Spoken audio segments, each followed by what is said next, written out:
best. Like no one else. Pokémon Indigo League was a masterclass in failure, friendship, and the single most important choice in Pokémon history, Pikachu refusing to evolve.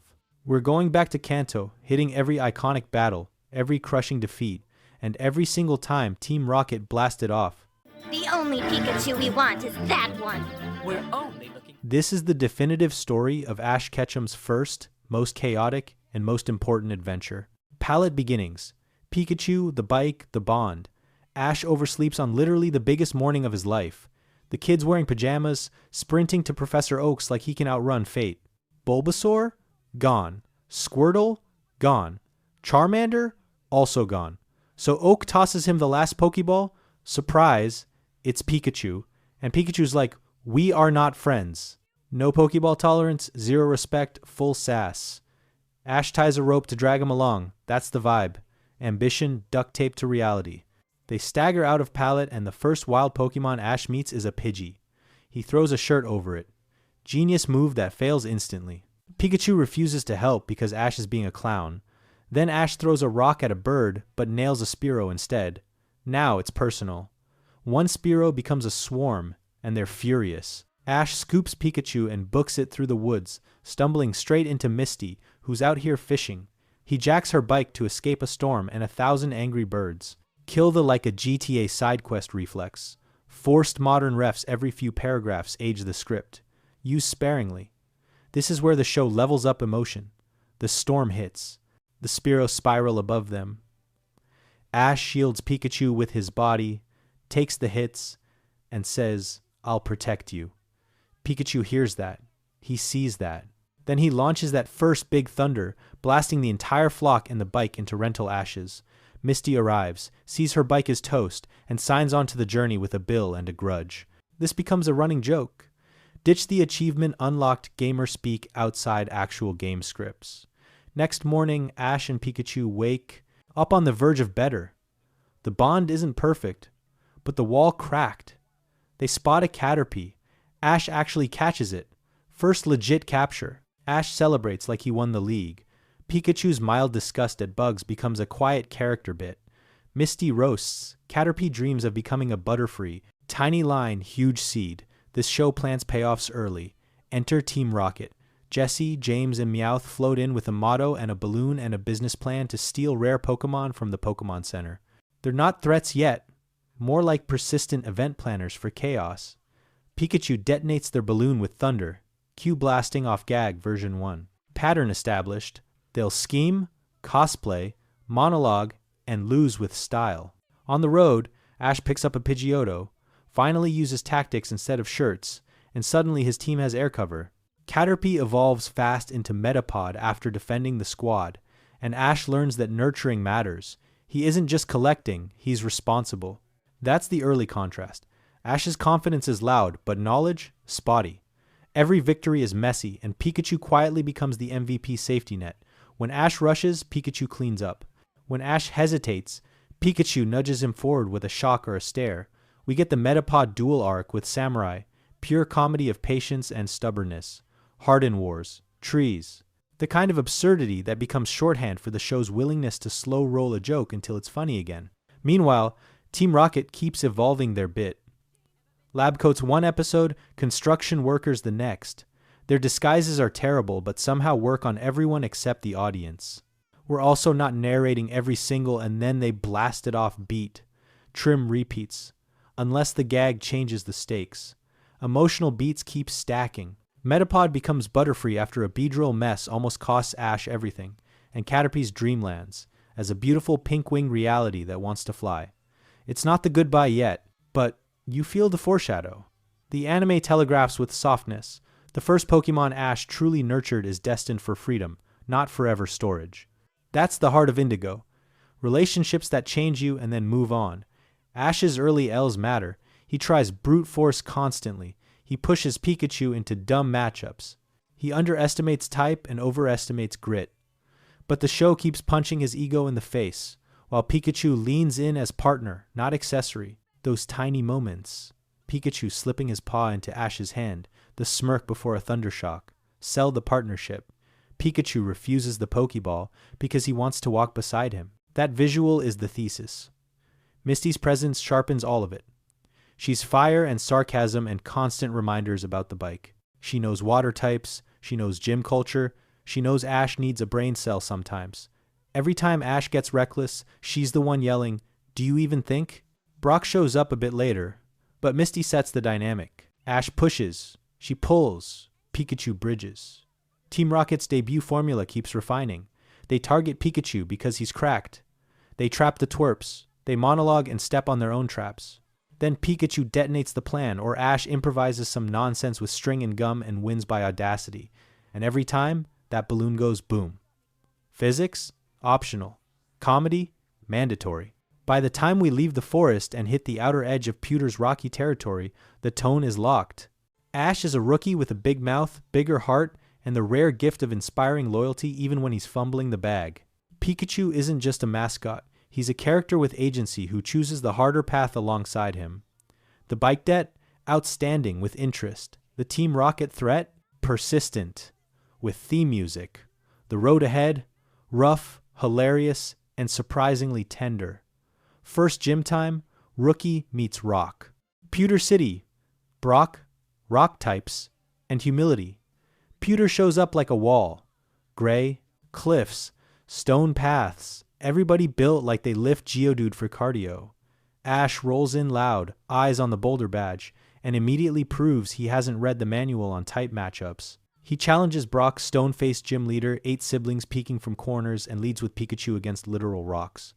Rookie energy at full blast. The first round is rough. Brock opens with Geodude. Ash goes, "Thunder Shock!" Pikachu! Thunder Shock! And Geodude basically shrugs like it's spa day. Pikachu zaps, dust settles, nothing. Misty face palms so hard you hear it.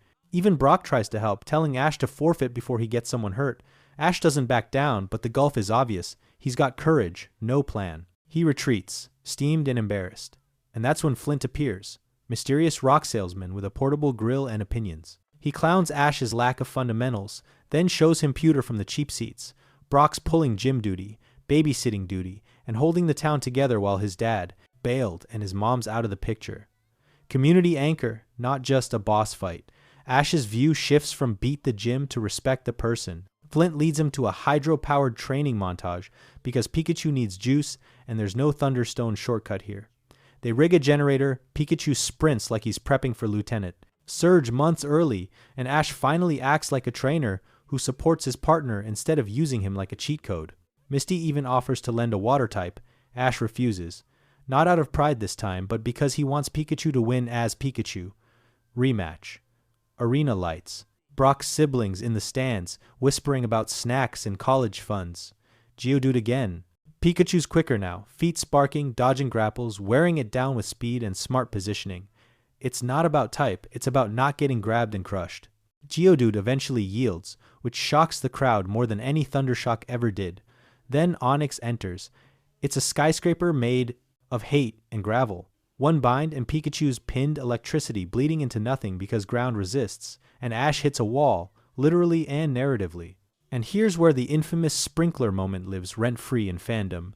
Pikachu's stray lightning fries, the arena lights, triggers the sprinkler system, and suddenly Onix is wet. In Kanto logic, water equals vulnerability, so Pikachu's power finally bites. He charges, Onix falters, Brock's siblings yell for mercy, and Ash freezes. Ash calls it, he won't finish a weakened opponent because the assist wasn't skill, it was luck and plumbing. That's humility unlocked. He runs from the arena thinking he failed, but he actually leveled up as a person. Outside, Flint drops the mask. He's Brock's dad, the bailed guy who didn't die, just dipped and got ashamed. It's not a grand reveal, more like a quiet truth. He admits he left Brock holding the bag. He wants to fix it. And that confession threads into Brock's arc when Brock catches up with Ash on the road, hands him the boulder badge, and says, "You deserve this for your compassion and your growth, not for the KO, for the choice." Brock then makes his choice. Seeing his dad finally step up, he gives himself permission to step out. He joins Ash's journey with a pan, a guidebook, and a completely irresponsible amount of enthusiasm for every Nurse Joy on the continent. Chef, caretaker, strategist, Brock is glue. The flirt gag engages immediately, with Misty yanking his ear like a parental control button. It's funny, but it also marks the new team dynamic. Ash is drive, Misty is friction, Brock is structure. Big picture, Pewter reframes gyms. They're not just arenas, they're community hubs with leaders who carry weight. Brock's badge isn't a trophy, it's a handshake saying, "Welcome to the real path." Ash learns that winning isn't always the point, growing is. He goes from thunder solves everything to what problem am I actually solving? That shift echoes all season, especially in fights where type won't save you. No need to tour guide notice the pattern. Pewter sets 3 rules. Respect your opponent's role, protect your partner over your pride, and accept help that leads to responsibility, not shortcuts. Pikachu leaves stronger not because he evolved, but because Ash trained smarter.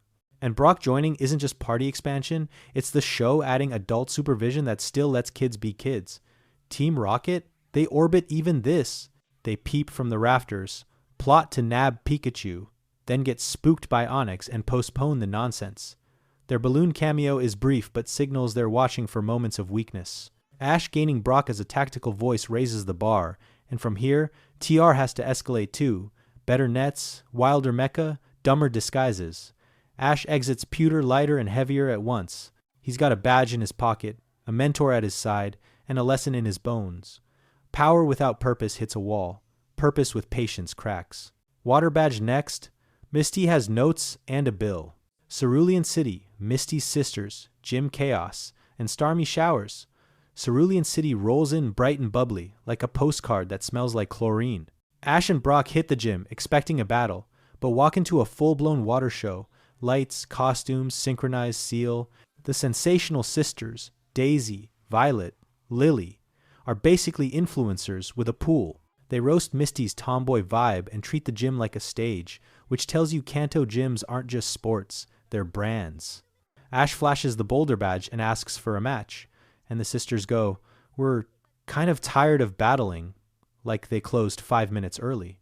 They're ready to hand him a Cascade badge for free because Gary already rolled through and cooked their morale. Brock's eyebrow hits orbit. Ash hesitates. He wants to earn this. Then Misty storms out from the shadows. Plot twist.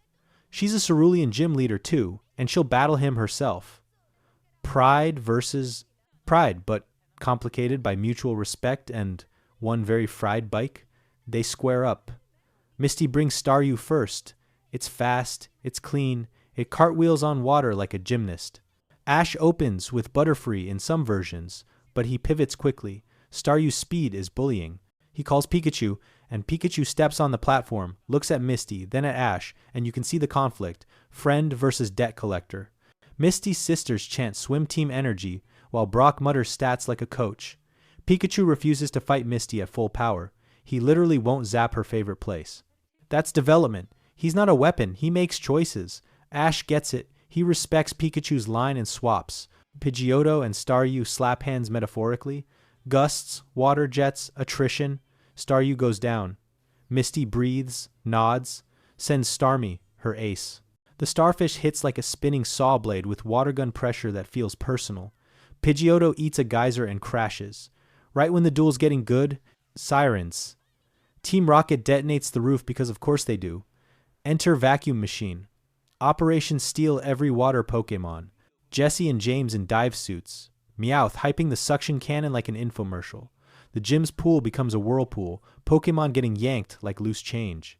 Ash, Misty, and Brock jump in without thinking. Misty's command voice snaps into place. She's not just sarcastic sidekick, she's a water general in her element.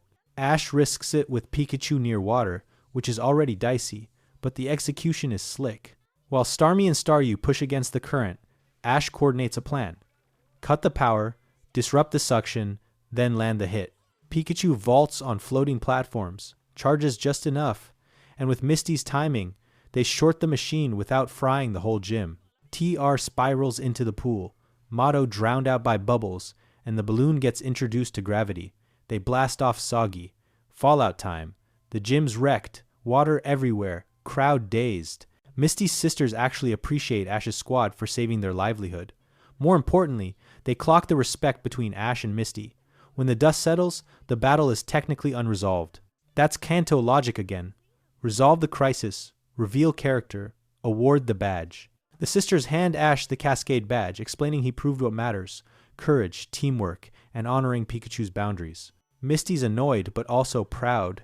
She knows he didn't cheese it. She's still keeping the bike tab open though. Interest compounding.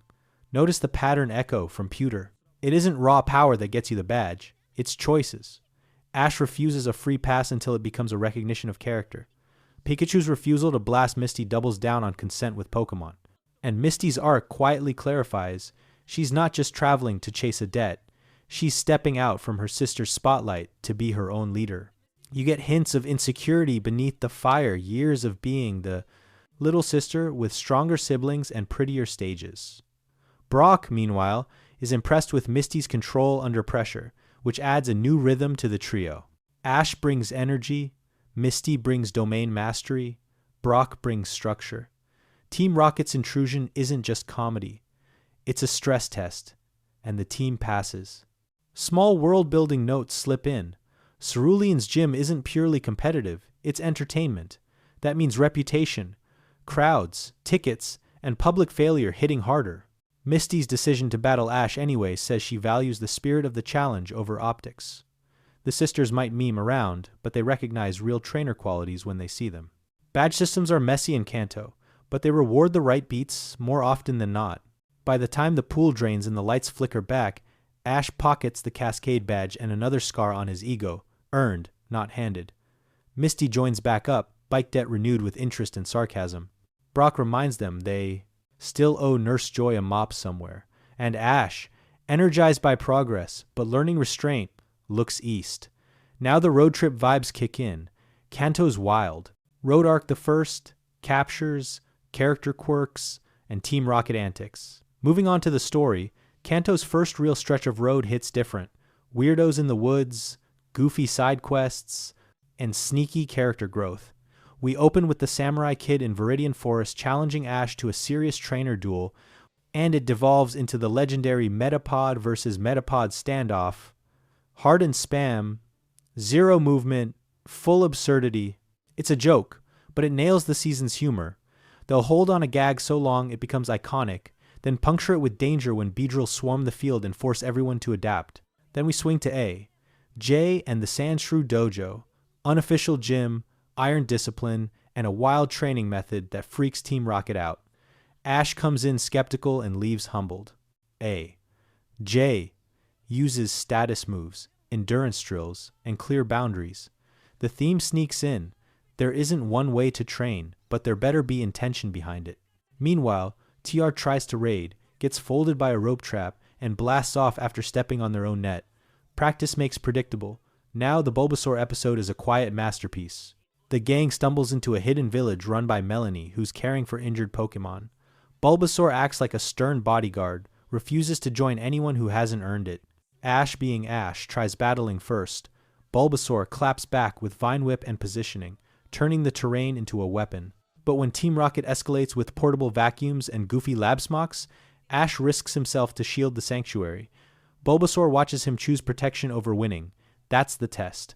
After the crisis, Bulbasaur accepts the Pokeball, not because he lost, but because he respected the choice. Empathy is the win condition. Cut to Charmander, and the tone flips. This one's dark. They find him abandoned on a rock in the rain, flame guttering, which is basically life support for a fire type. The trainer, Damien, is a grade A jerk who dumped him for being weak. Misty and Brock push for a rescue. Ash initially assumes the trainer's coming back, still naive, until he sees Damien bragging about the ditch. They sprint into the storm, cover Charmander with their bodies, and haul him to the Pokémon Center, where he barely pulls through. When Damien crawls back to claim the now stronger Charmander, Charmander chooses Ash instead, flamethrowering that tie to Ash. That choice matters, for future attitude problems. It's loyalty earned through survival, but the scar tissue remains. Then we hit pure meme culture, the Squirtle Squad. Ex-Firebugs wearing sunglasses, pranking the town like it's community theater. Team Rocket manipulates them for chaos, because of course they do. But when a wildfire breaks out and the town's about to go, up like a matchbook, Ash leads, Misty coordinates water ops, Brock handles triage, and the squad turns from goofs to heroes, firefighters on the spot. Ash dives for a trapped Pokemon, Squirtle risks itself, and the chief recognizes real growth. Their leader joins Ash with the shades on tilt, instantly iconic. This is the redemption blueprint, mischief reframed as service. Notice the starter trifecta pattern. Bulbasaur joins for empathy, Charmander joins for rescue and trust. Squirtle joins for leadership and redemption. Together, they're not just nostalgia bait, they're a living map of Ash's values forming under pressure, and they each check his worst habits. Bulbasaur's cautious, Char's prideful, Squirtle's strategic. Pikachu glues the personalities together, playing diplomat when egos flare. Meanwhile, Team Rocket levels up the theatrics. Lab coats, construction outfits, totally legit inspectors, and the balloon as a recurring punchline. Their plans escalate. Bigger nets, stickier glue, vacuum tubes. But their fatal flaw stays the same. They underestimate bonds and overestimate gadgets. What's crazy is how they accidentally coach Ash. By forcing weird problems, they teach him improvisation. He wins with string, logs, and pure audacity, which becomes his brand. We also get the Pidgeotto workload arc quietly ticking. It's scouting, baiting, wind control, doing the unglamorous stuff that keeps the party moving. That sets up later evolutions and the Pidgeot promise that will haunt us. For now, it's the workhorse, catching snacks, spotting traps, and looking exhausted. Micro story break. The Raticate trade on the S.N. Ash trades Butterfree in a moment of clout chasing, instantly regrets it, and then fights to reverse the deal. It's short, but it foreshadows bye-bye Butterfree by forcing him to ask, is strength more important than the bond? The answer starts forming here. No. Back to the road. The show sprinkles mini lessons every few miles. Patience from the Metapod duel. Respect for different training styles from AJ. Consent and care from Bulbasaur's Sanctuary. Loyalty and trauma response from Charmander's abandonment. Leadership through service from the Squirtle squad. And the Team Rocket refrain, cosplay, motto, kaboom, gives rhythm to the chaos. Every blast-off is a beat drop telling you, yep, the kids solved it again. By the time Ash locks the Kanto starters, the team's synergy jumps. He isn't just spamming Thunder anymore, he's calling for status moves, baiting, switching, using terrain. Brock's suggestions land, Misty's critiques turn into coaching. And Pikachu, still on foot, still uncaptured by a ball, acts like co-captain. The show's quiet thesis surfaces. Collect partners, not tools. Next stop, Vermillion's Thunderdome. Vermilion City, Lieutenant Surge versus Pikachu, Power versus Heart. 700 words. Vermilion hits like a flex. Neon signs, sailors everywhere, and the gym looks like a military base where the dumbbells lift you. Lieutenant Surge walks out built like a Machamp in human DLC, calls Ash baby, and slams a Thunderstone on the table like it's a cover charge. He's got a Raichu that looks juiced, big tail, bigger smirk, and yeah, wrestling heel energy all day. Ash steps up with Pikachu because of course he does. Surge laughs. First round is a clinic in pain. Raichu's Thunderbolt turns the arena into a microwave. Mega Kick plants Pikachu into a wall, and Quick Attack. Wait, that's the point. Pikachu doesn't have it. Surge evolved his Pikachu early, so Raichu never learned speed moves. But right now, none of that matters. Pikachu gets bodied. Brock's coaching voice hits panic. Misty's yelling to throw in the towel. And Ash does the hard thing. He surrenders to save Pikachu's health. That's growth. Early season Ash would have tanked pride over partner. Cut to the Pokémon Center. Pikachu's wrapped like a burrito, Ash hunched and spiraling. Surge's Thunderstone sits on the table. A glittering shortcut, zero grind. Brock and Misty lay it out. Evolving would equalize power, but Pikachu wakes up, sees the stone, and slaps it away. He's not evolving just to keep up. He wants to beat Raichu as Pikachu, to prove growth beats instant gratification. That choice defines the season. It's the anti-cheat code moment. Ash adjusts. He studies. Brock drops the crucial intel. Raichu evolved too soon, so it skipped moves like agility and quick attack. Translation, Raichu's a tank, not a sprinter. If Pikachu can stay out of range, dodge the nukes, and bait Raichu into wasting energy, they have a shot. That's the plan. Win on speed, not on matching voltage. Rematch day. Surge smirks. Crowd leans in. Team Rocket sneaks popcorn into the rafters because they're fans of violence when they're not causing it. Pikachu steps onto the mat with tape on his back like a boxer. Surge calls for Thunderbolt immediately, and Ash counters. Dig into the ground. Pikachu dives. Lightning fries the floorboards, and then the footwork starts. Agility chains, tight corners, using gym equipment as springboards. Pikachu turns the arena into parkour heaven. Notice how this one flips the power fantasy. Pikachu's not the stronger mouse. He's the smarter one. He zips in with quick attack tags, bounces out before Mega Punch connects, and you watch Raichu's stamina drain. Surge adjusts to body slams and tail sweeps, trying to pin, but Pikachu refuses the pocket. Then the key beat. Surge orders a final Thunderbolt, and Ash screams for Pikachu to ground out on the tail. He plants into the mat, channels the current, and rides the charge without collapsing. That's some anime physics, but it tracks with the theme, technique over brute force. With Raichu overextended and stunned, Pikachu lines up the finisher. Slam combo, quick attack, Iron Tail doesn't exist yet, so it's pure head-first grind. Then Thunderbolt at point blank as a punctuation mark, not a crutch. Raichu hits the mat. Silence. Then the gym explodes. Cheers. Not literally. Surge crosses the floor. Not angry, just impressed. He calls Pikachu little guy with respect now and hands Ash the Thunder Badge like passing a torch. Surge isn't a villain. He's the checkpoint that asks, "Did you learn the right lesson?" Ash did. Brock drops a wink toward Nurse Joy and crashes into Misty's glare, which yanks him back like a fishing line. Running gag still premium. Team Rocket tries to snatch Pikachu during the celebration with a magnet trap hidden under confetti. Pikachu fries the device without blinking, and Jessie reads a note about speed-based strategies like they're auditing the fight. They actually learn from this one, which pays off later when they switch to rubber and grounding pads. Even the clowns iterate. Zoom out. This episode crystallizes Indigo's thesis. Shortcuts exist. In stones, in machines, in stealing what you can't build. But they don't teach you how to handle a counterpunch. Pikachu, refusing evolution doesn't say evolution is bad. It says rushing to skip the grind costs you options. Raichu's incredible, but Surge's early evolve trapped it in one playstyle. Pikachu keeps learning, and that flexibility is the win condition across Kanto. Ash grows too.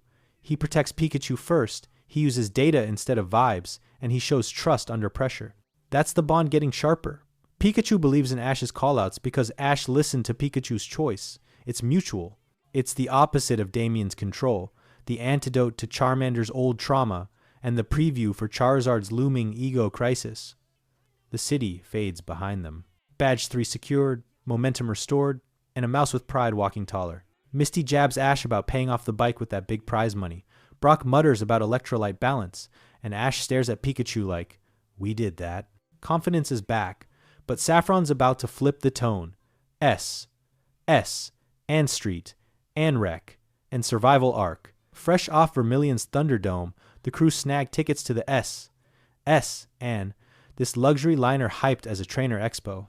Think cruise ship meets minicon with battles on every deck, trades happening in hallways, and salesmen hawking questionable potions like late-night infomercials. Ash walks in wide-eyed. Misty scans the pools like a queen. Brock's already asking where the nurse station is. Vibes are high. Right out of the gate, the ship shows you a different kind of battlefield. Social pressure. Trainers flex rare mons, swap war stories, and there's that Raticate trade fiasco echo. Ash eyes upgrades, gets approached by slick talkers, and nearly forgets he's carrying friends, not assets. Brock pulls him aside with the adult voice. Don't trade your heart for clout. It lands. The crew doubles down on protecting what matters. Then Team Rocket scales up. Not a net. Not a vacuum. A full heist. Jessie and James roll undercover as servers, assess the room, and launch a mass Poke-snatch. Planned with a coordinated blast that turns the ballroom into a scramble. Meowth kills the lights. Spotlights hit the dais. And their motto reads like a press release for crime. Ash, Misty, and Brock break formation. Pikachu on interference. Squirtle shoving carts into thieves. Bulbasaur anchoring escape routes with Vine Whip. The guests panic. Alarms blare. And the captain starts barking maritime orders. Here's where the tone flips. A storm rolls in hard. Waves slam the hull. Rocket chaos plus nature equals disaster movie. The ship takes a hit, tilts, and suddenly we're running through angled corridors like a platformer. The ballroom floods waist high in seconds. Misty switches into coach mode. This is her domain. She calls routes, marks ladders, and keeps the panic from bottlenecking. Brock leads medical triage with towels and triage smarts. Ash handles the grunt work, hauling doors, boosting kids, and doing idiot hero stuff that somehow works. Team Rocket, cornered by their day. Own mess. Tries to bounce with stolen Pokeballs, but the ship lurches, sends them pinwheeling into a pantry, and they face the same problem as the heroes. Either help or drown. The show does the enemies to temporary allies thing cleanly. Jessie huffs, James complains about his shoes, Meowth snarls, and they still grab a beam and help pry open a jammed door because survival beats branding for 5 minutes. Then the worst happens, the S. S-An takes a final blow and capsizes. We cut to aftermath. Darkness, dripping water, air pockets. Our trio plus Team Rocket wake in a flipped room, sealing now the floor. No phones, no signals, no easy exits. The stakes are immediate. Find higher ground before the water eats the air. This is where Ash's loyalty gets loud. He checks his team first. Pikachu, Bulbasaur, Squirtle answer. He refuses to release anyone just to travel light. That choice costs energy, but builds trust. He'll carry the weight, literally. The escape is a puzzle gauntlet. Misty maps the ship's new geometry using pool signage and her swimmer's brain. Brock tracks structural groans like he's listening to Onix, timing their moves between shutters. Ash brute forces hatches while Squirtle acts as scout diver. Pikachu provides emergency light, and Bulbasaur anchors rope climbs. Team Rocket contributes, surprisingly effective when the prize is oxygen. James's rope skills and Jessie's stubbornness become assets. Meowth complains but scrambles vents like a pro. Remember this detail, the group learns to conserve strength, not just HP. They ration breath, rotate swimmers, tie in with Vine Whip safety lines, and avoid hero solos. It's the anti-Ash instinct, no reckless dives without backup. That discipline saves them when a corridor floods mid-crawl. Misty signals retreat, Brock holds a door, Ash waits for Pikachu rather than sprinting, and the wave passes without casualties. Growth under pressure, and it isn't glamorous. It's smart. They finally reach a maintenance shaft under a skylight now under sea. They need to create buoyancy. Ash coordinates a plan that uses broken furniture, a table as a raft, and the collective muscle to force the hatch. Pikachu times a thunder shock to trip a failing mechanism. Just enough, not full blast near water. The hatch gives. They rise in a churn of bubbles. Surface. Night sky. Storm still raging, but they're out. They cling to debris, exhausted, and for one quiet beat, enemies and heroes just breathe. A searchlight sweeps, lifeboats converge, and they're hauled aboard by soaked sailors who don't care who's who. Everyone's shivering, alive, changed, payoff time. That survival arc bakes in muscles they'll flex later. Crisis choreography, respect for limits, and protecting partners before pride. Ash's loyalty to his team stops being a speech and becomes protocol. Misty graduates from sarcasm to command presence under pressure. Brock proves why he's the glue, food, warmth, morale, and med. Even team. Rocket learns a thing. They like living, and cooperating can be useful. Only for a minute, but still. By dawn, the storm clears. The wreck drifts. Our crew stands at the rail, tired and quiet. They didn't win a badge. They earned something heavier. All right, actual badges, back to basics, with heart. Saffron Detour, Ghost Plan, Haunter Chaos, Marsh Badge. Saffron looks like money, skyscrapers, Sylph logos, and a gym that feels more like a courthouse for your soul. Inside, Sabrina. Calm voice, doll in her lap, smile that doesn't reach her eyes. She's a psychic hammer and you're a nail. Ash rolls in, confident off the S. And survival, and Pikachu gets folded by Abra evolving mid-battle into Kadabra like it ordered DLC mid-match. Teleport, confusion, spoon-bending disrespect. Ash can't touch her. He gets wrecked so clean it's surgical. But here's the thing, the fear lingers. Sabrina's power isn't just damage, it's headspace domination. She shrinks them to doll size in her mind games, turns hallways into nightmares, and that creepy doll persona follows them out the door. Even Team Rocket, who came to steal Pikachu, this gym's test is psychological safety, not just stats. So Brock does what Brock does. He problem solves. If psychic types steamroll everything, what checks them? Ghost types. Old Kanto chart. Ash hates the idea of being spooked, but the logic is solid, so we pivot to Lavender Town. The tone drops to grayscale. tower bells, fog, and rumors. But Indigo flips the horror with slapstick relief, haunter, prankster energy, pantomime, tongue out, cracking jokes mid-jump scare. Ghastly teases, Gengar lurks, but Haunter vibes with Ash immediately because Ash laughs at the bit. Consent again, Haunter isn't captured, it chooses to tag along. Back to Saffron for round 2. Ash thinks offense at first, but Sabrina's still an emotional fortress. Then Haunter vanishes. Panic. Ash looks like he dragged the wrong tool to a boss fight, until Haunter pops back in with a prop comedy routine that's so random it breaks the room's temperature. Faces, flowers, self-electrocution gag, even the doll cracks a smile. Sabrina laughs, first real emotion we've seen, and that's the win condition. The battle halts because the emotional state changes. Kadabra mirrors Sabrina via their link and collapses, laughing too. Ash didn't out-damage, he out-patterned. He solved the human problem behind the power, which is absolutely Kanto. Laughter becomes a super effective move. Sabrina split herself into the stoic psychic and the child locked in that doll. Trauma from parents not understanding her gift and pushing her too hard. Haunter's humor finally opens the door. Team Rocket, meanwhile, gets freed mid-laughter, tries a quick Pikachu snatch, and Haunter clowns them harder. Comedy taps out villainy. Sabrina thanks Ash, acknowledges Haunter chose him, and awards the Marsh Badge, and Saffron teaches empathy as strategy. Solve the person, the battle follows. As they exit, Haunter stays with Sabrina by choice, continuing the healing work.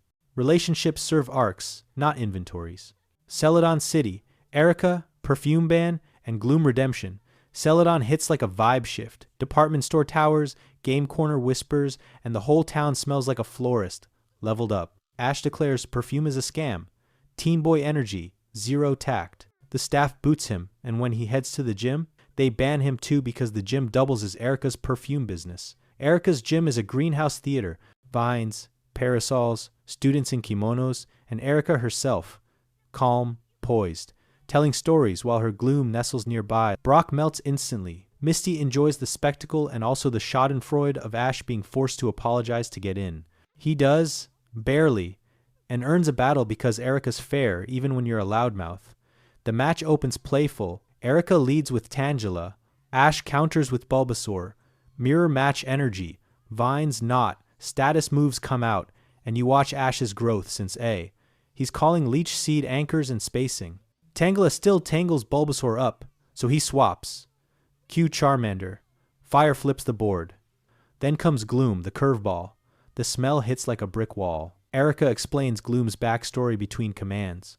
When she was little, she got lost, panicked, and a Gloom protected her from bullies with that stench nobody wanted to mess with. She learned that strength can be off-putting and still be good. This place isn't just about flowers. It's about sheltering the misunderstood. Battle momentum shifts. Gloom's stun spore lands. Charmander stumbles. Team Rocket crashes the narrative.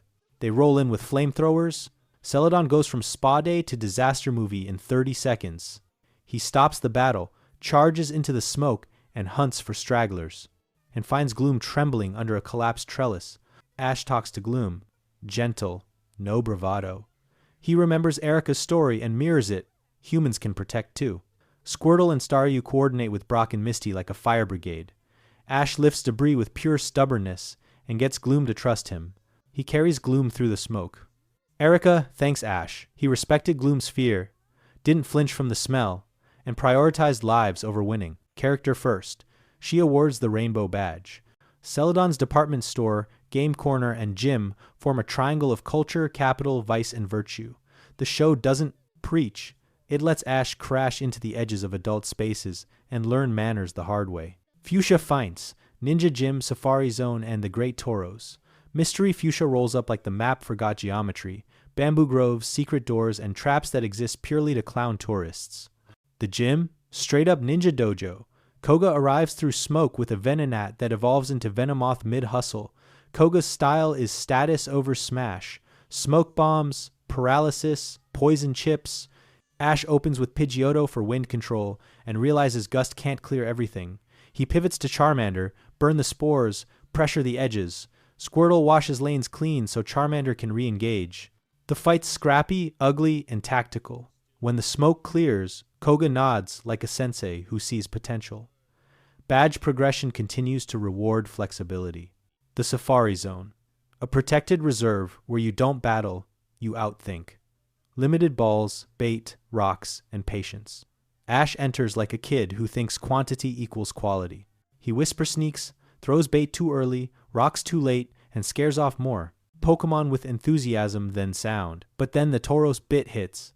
Off-screen captures stacked like a running gag. Later, we learn he's caught an entire herd of Tauros. It's a meta joke that never dies. He owns a ranch worth of beef he barely remembers catching. Future utility unlocked without hogging screen time. The reserve has rules, and Ash respects them after the initial sugar rush.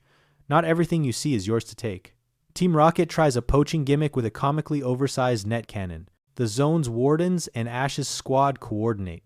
Squirtle and Staryu shred nets. Bulbasaur pins, launchers. Pikachu overloads the winch. Back to Fuchsia. Ash demonstrates he retained the lesson. Don't rush into smoke.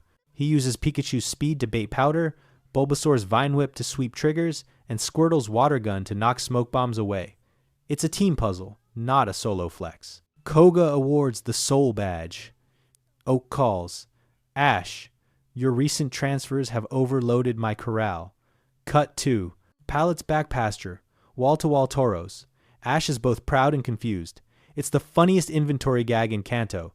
The Riddler, Magmar's Volcano, and Peak. 90 seconds hype. Cinnabar used to be a gym town, but when Ash arrives, it's tourist central. The actual gym, gone public facing. Blaine's running a secret gym under a hotel like a dad who moonlights as Batman, and he guards it with riddles. They meet a quirky riddle master who spits brain teasers that lead them through caves to a hidden arena baked into a volcano's guts. Surprise! It's Blaine. Bald dome, sunglasses, deadpan sarcasm. He's testing curiosity, not just strength. The stage is molten metal hot. Blaine opens with Ninetales, sleek, controlled, projecting veteran energy. Ash answers with Squirtle. Classic elemental chess. Squirtle holds, but Ninetales layers speed. Ash swaps to Pikachu for mobility and clips Ninetales with quick tags. Enter Rhydon. Curveball. Pikachu's grounded. Thunder doesn't land. Ash tries. The infamous call. Aim for the horn. The static channels through Rhydon's horn like a lightning rod in reverse. It's ridiculous and also perfect. Magmar. This thing is a walking furnace. Ash sends Charizard to answer fire with fire, and Charizard looks at Ash, smirks, and decides he's the coach now. He ignores orders, showboats, and nearly gets yeeted into lava.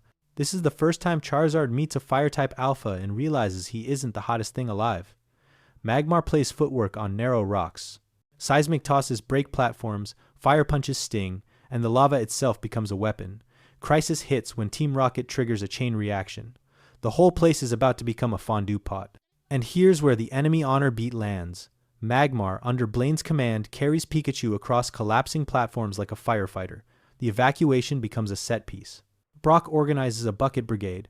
Blaine and Ash coordinate barriers, sealing lava flows. It's everyone or nobody, and the gym survives. With disaster stabilized, Blaine resets for a fair rematch. Final duel.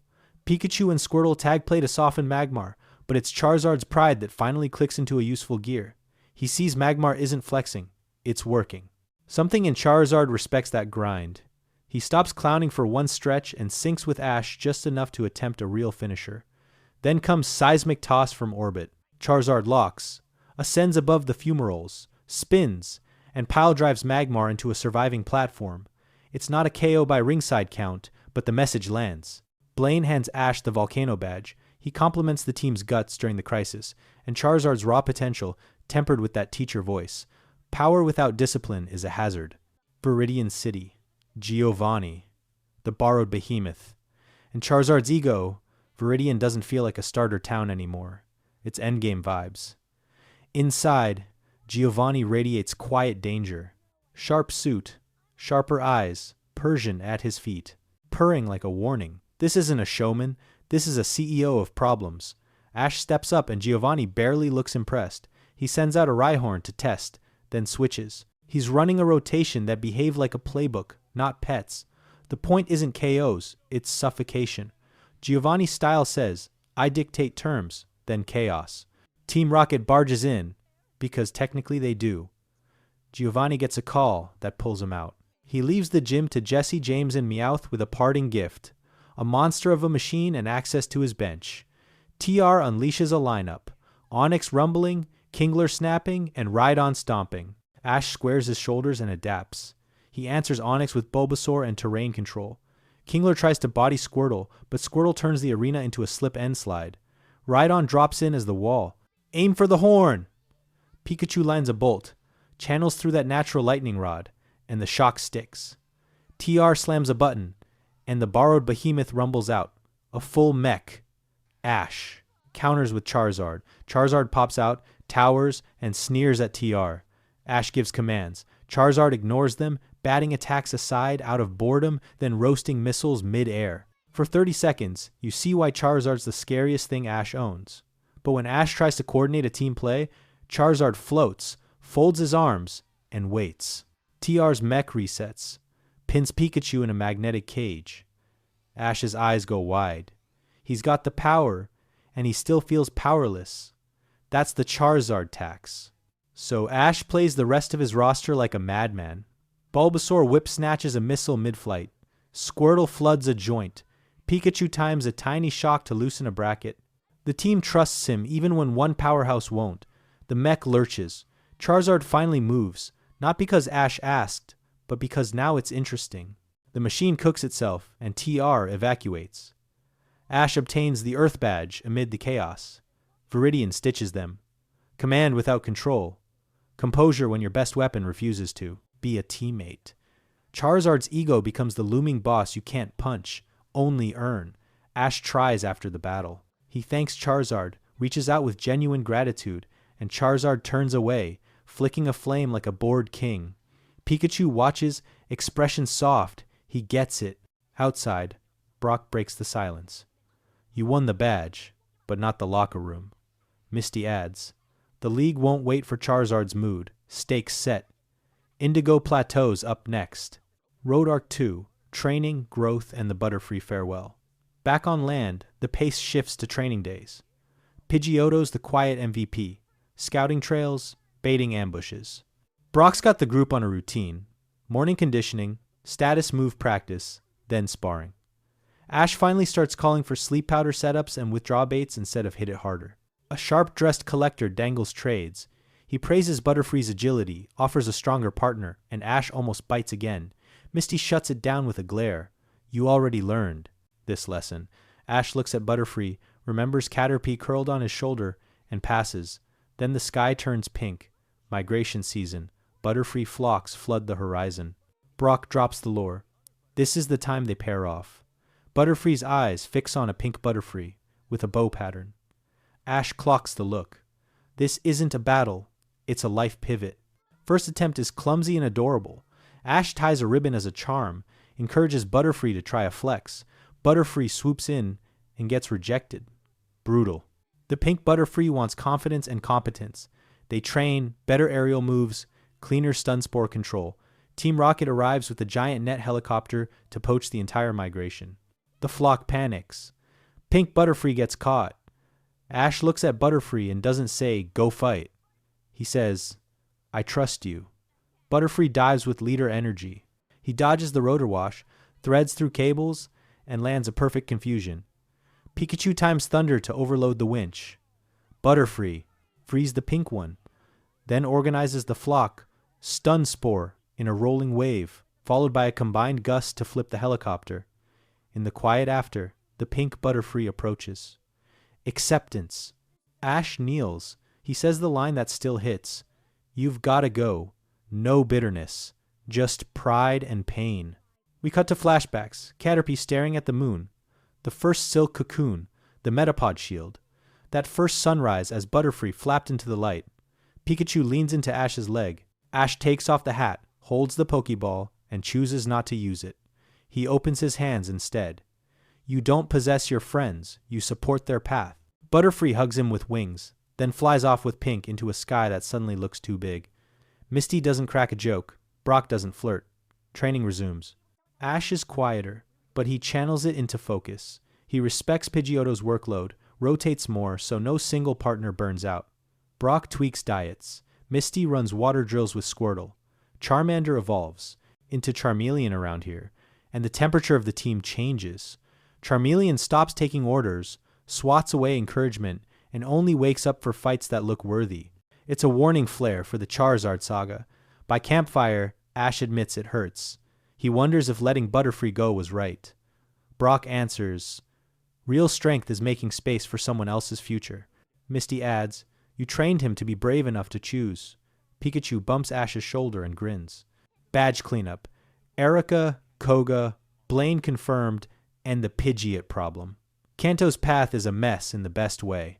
Ash isn't following a straight gym tour. He's doubling back, detouring through Rock Tunnel, and solving small town problems. On the road, Pidgeotto keeps doing unsexy work, scouting, disarming traps. That matters when we hit the Viridian Forest callback. A massive flock of Spearow and a ticked-off Fearow terrorizing the route. It's a table flip of Episode 1. Ash returns to that first mistake and pays it off by protecting a village. Then, upgrade. Mid-conflict, Pidgeotto evolves into Pidgeot. Wingspan doubled, speed cranked. Pidgeot bullies Fearow out of the sky, then loops back to shepherd the flock. It's leadership, not just power. The village is safe. And Ash makes the promise that still haunts the fandom. "I'll be back soon. Guard this forest, and I'll return for you." He leaves Pidgeot to stabilize the habitat, and zero follow-through in Kanto. That stings. Meanwhile, Brock's competence levels up the squad. In camp, he's meal prepping, adjusting diets for Charmeleon's metabolism spikes. He runs status defense drills and teaches Ash to track stamina. Misty covers water rescue refreshers. Team Rocket escalates with Mecha. One week it's a rubber-lined tank that grounds electricity.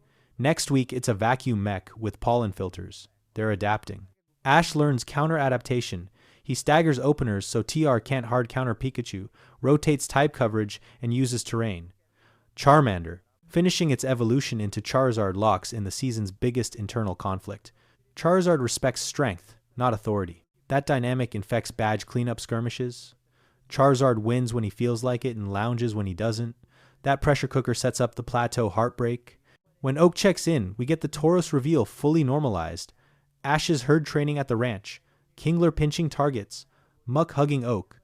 Kanto's chaos is now a resource bank for tournament play. Indigo Plateau, prelims. Krabby's glow-up and tournament frenzy Indigo Plateau feels like stepping into a myth. Stadium lights humming, flags whipping. Ash walks in with 8 badges, a messy roster, and a Charizard-sized question mark. Round structure matters. Early battles run 3-on-3 and even 1-on-1. Then we get the first wait. What? Selection. Ash pulls out Krabby, the tiny pinch machine he caught and immediately transferred to Oak. Everyone doubts the call except Ash. Bell rings. Opponent leads with an Exeggutor, towering palm tree psychic tank. Krabby looks microscopic. The crowd laughs. Ash leans into water physics. Bubble and Vice Grip to annoy, sidestep to avoid sleep powder, then Vice Grip lock on a leg. Krabby drags, trips, and slams. Exeggutor faceplants. Upset number 1. Second matchup. Seadra. Krabby eats shots, slides across slick tiles. Ash starts calculating. When Seadra darts in for a close-range strike, it overextends. Krabby lands a clean crab hammer. KO. 2 down. Third opponent is a Golbat. Krabby peppers with bubbles to track movement, and when Golbat swoops low to strike, Krabby surges. Energy peaks. Evolution hits mid-battle. Krabby expands into Kingler. The crowd flips. Kingler immediately feels different. Reach, weight, confidence. Ash calls for Hyper Beam. The beam detonates. Golbat's done. Clean sweep. Krabby goes from benchwarmer to bracket buster in 5 minutes. Between rounds, the stadium transforms into a carnival. Team Rocket exploits the chaos to sell bootleg merch. Perfect palate cleansers between tense match clips. Next prelims, Ash rotates. Muck oozes onto the field against a Bellsprout and wins by literally smothering style points. It's gross. It's effective. Ash also leverages the Tauros herd lore. He keeps Pikachu as the reliable closer in early rounds. Pikachu slaps a Sandshrew with speed, disorients a Cubone with feints. Gary's presence looms. He shows up with a literal fan club bus.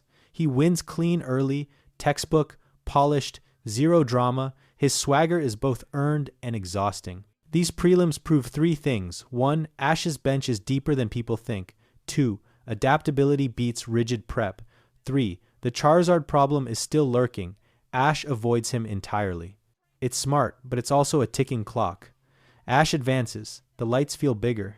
For now, Ash is locked in, calm, focused, proud of Kingler, and very aware that the safety wheels come off in the next rounds. Gary's fall. Ash's reality. Check and serious stakes. The prelims are cruising and Gary looks untouchable. Then the bracket throws a landmine. Gary faces a trainer with a Gengar that doesn't care about your reputation. It plays mind games, phases through tackles, and punishes every greedy call. Gary tries to brute force, but the rhythm never returns. Gary is out. Just like that. Ash watches the handshake. No excuses, no tantrum. Gary nods and walks. If Gary can fall, anyone can. Misty lowers her voice. Nobody's safe. Brock adds, one mistake at this level is the whole match. Ash doesn't posture. He listens. The attitude dips from hype to surgical. Next round, Ash leans on fundamentals. Pikachu takes lead as tempo setter. Against a Sandslash, he doesn't spam Thunder. He plays agility, draws the burrow, and punishes on exit. Precision over fireworks. Bulbasaur becomes the crisis manager. A Rhyhorn matchup looks bad on paper, but Bulbasaur leans into status and terrain. Leech Seed to sap. Vine Whip to yank feet. He's never flashy, but he's clutch. Squirtle gets his squad moment with withdraw baits and close-range water gun bursts.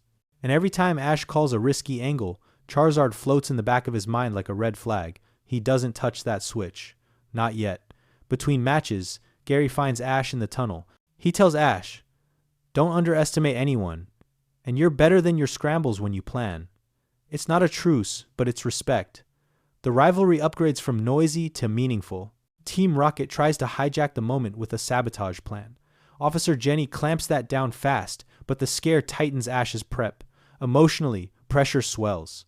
Ash hears it and for once doesn't get bigger. He gets quieter. He thanks Kingler for the sweep, pats Muck, and rotates the bench with purpose. Meanwhile, the Charizard cloud darkens. Word spreads. Trainers talk.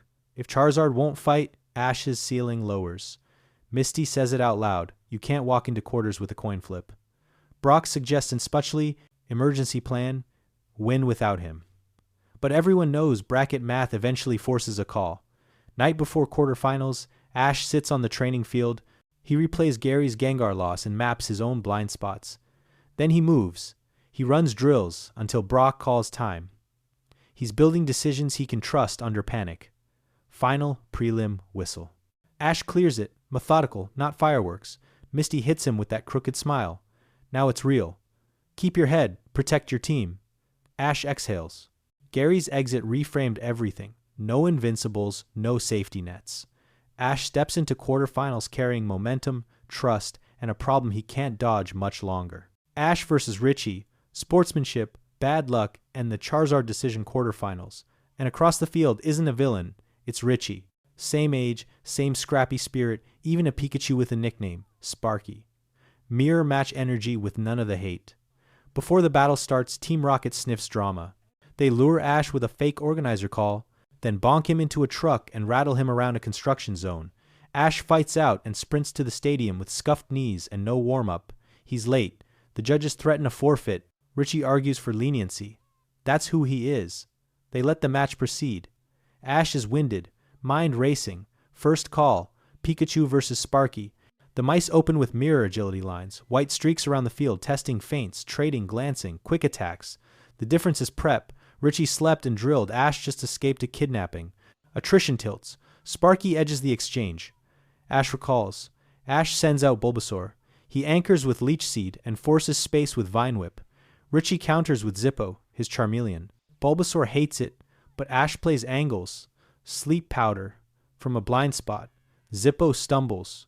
Richie calls Zippo back before the nap becomes a KO. Richie flips to Happy, his Butterfree. Happy threads, sleep powder over Bulbasaur's lane. Ash anticipates, orders Vine Whip Whirlwind.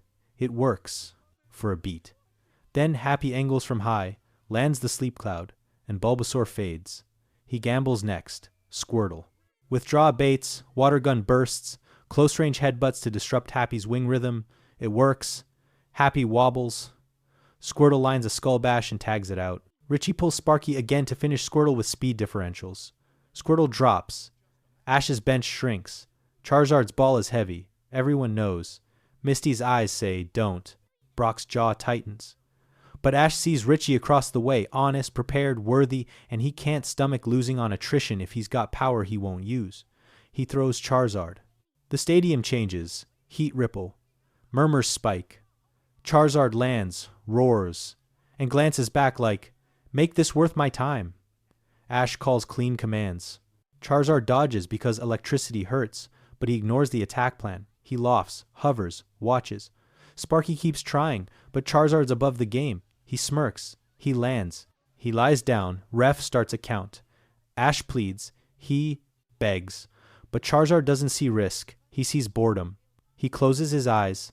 Ash's voice cracks. The ref reaches 10. Charizard is disqualified for refusing to battle. Silence, then a low, confused buzz. That's a different pain than a knockout. It's public, it's preventable, and it burns deeper because Richie didn't cheese. He walks to Ash, thanks him for the match, and says quietly, "You've got a great team." He means it.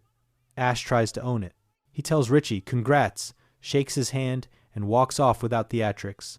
The camera lingers on Charizard, who yawns. Back in the tunnel, Misty doesn't pile on. Brock picks his moment. You made the right calls until you ask someone to be who they aren't ready to be.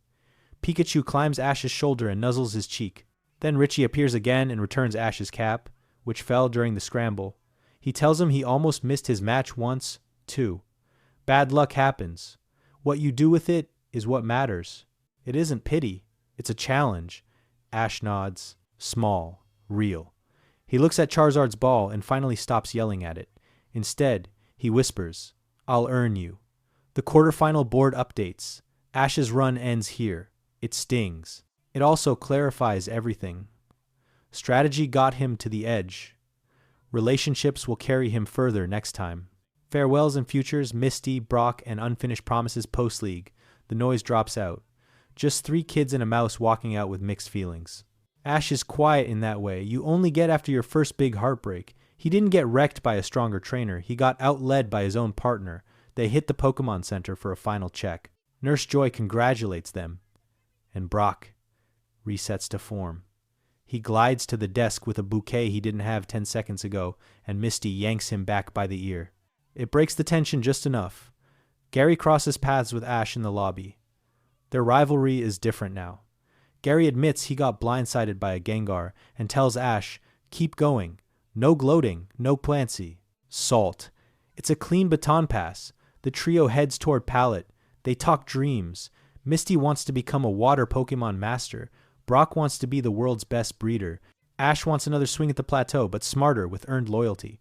Pallet lands like a hug. Oak's lab is chaos. Muck tackling Oak. Kingler clacking hello. Tauros herd roaring. Delia, mom energy hits hard. Big meal, bigger pride, zero judgment. Then the future taps Brock on the shoulder. Oak mentions a research request from the Orange Archipelago. Professor Ivy needs an assistant. Brock hears responsibility plus science plus a competent woman, and his soul leaves his body. He says yes so fast, his pan falls out of his bag. The goodbye isn't a big speech. It's practical. Brock hands Ash the cookbook he built on the road and the playbook they assembled. Status drills, terrain counters, crisis routines. Ash tries to play tough, fails, and hugs him. Pikachu jumps onto Brock's shoulder for a final head pat. Misty tugs. Brock's ear one last time, softer than usual. Misty pivots to her own unfinished business. Her bike.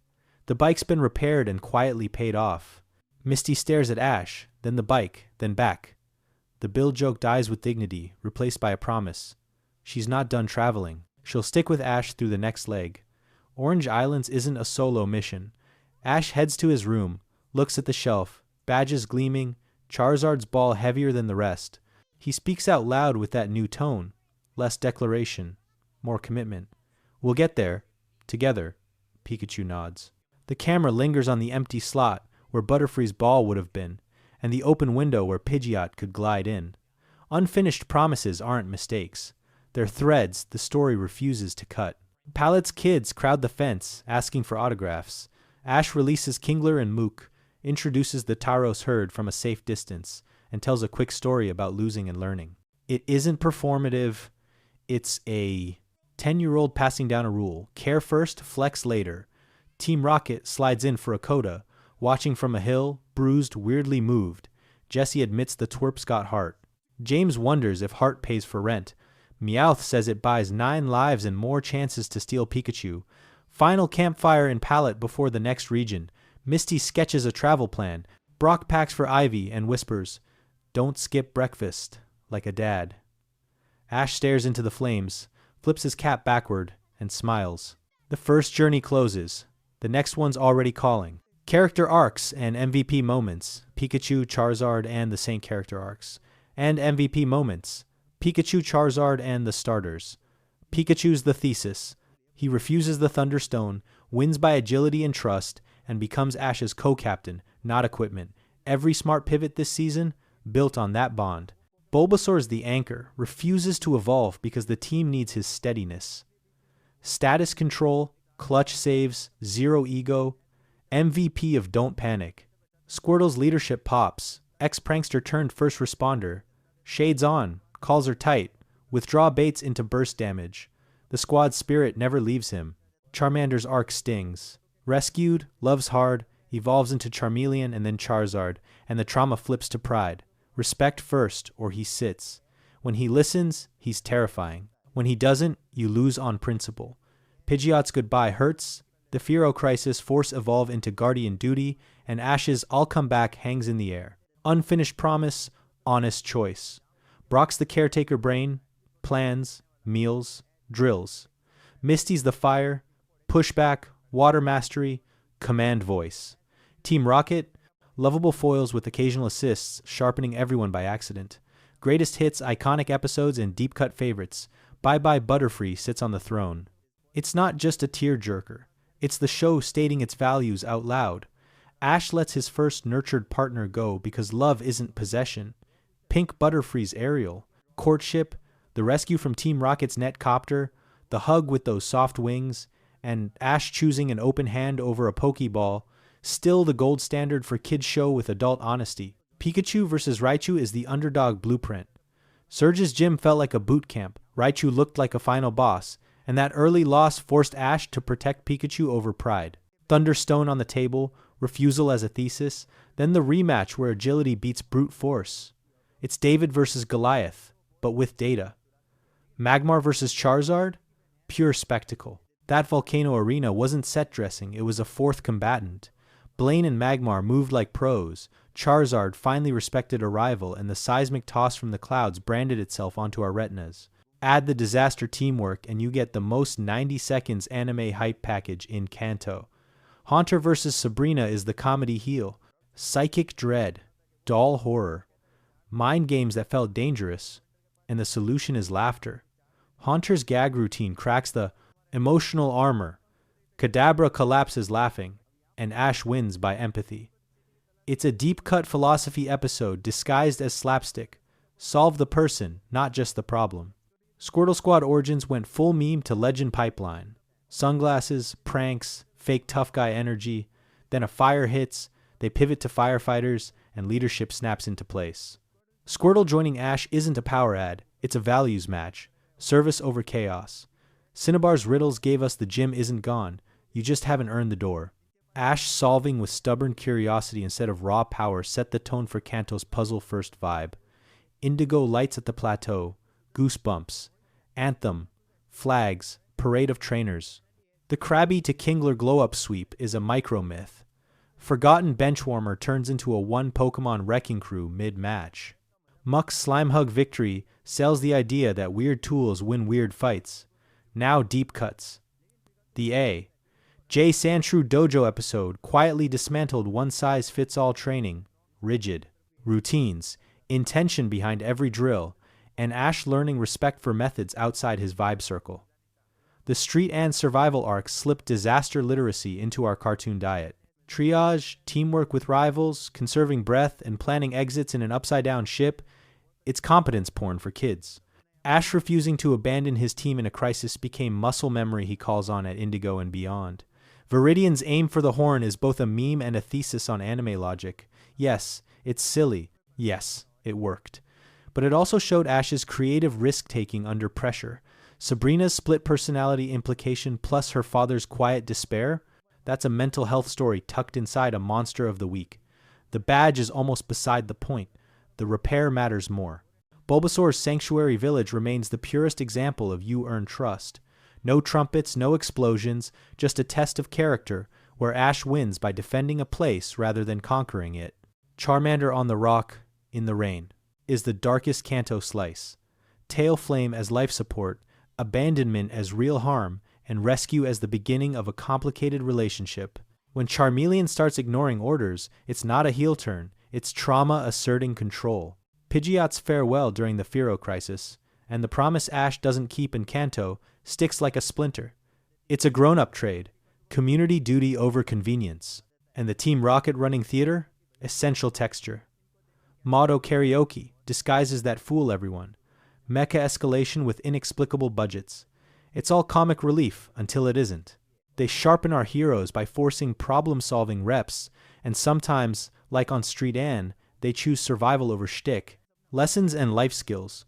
What Indigo quietly taught us. Indigo sneaks real lessons under the slapstick. First up, perseverance over shortcuts. Pikachu turning down the Thunderstone isn't anti-evolution, it's anti-skip. Surge's Raichu proves early evolve can lock you into one lane. Pikachu keeps the grind open, learns speed first, and wins because options beat ceilings. Empathy sits right beside it.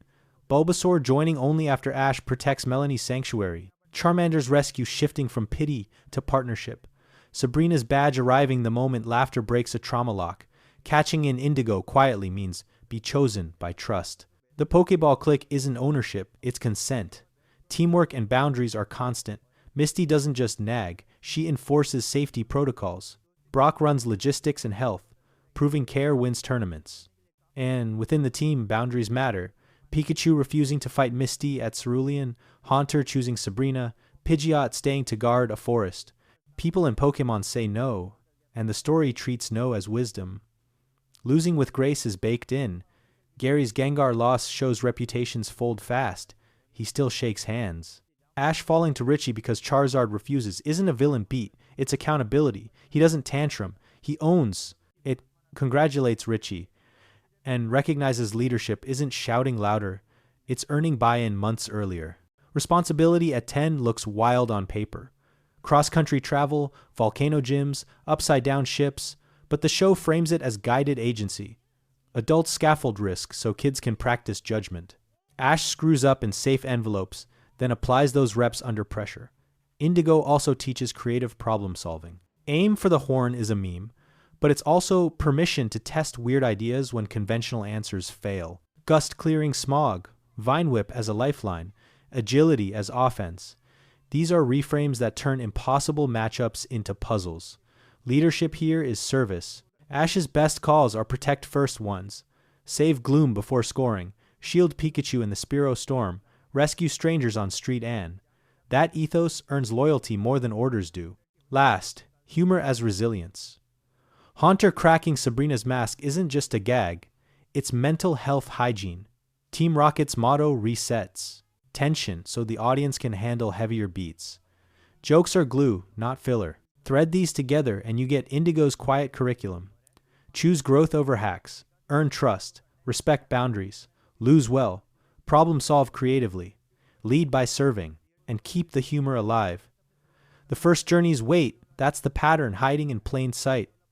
Indigo made heart, humor, and hard lessons feel like one adventure. If you can hear the theme song in your head right now, you felt it too.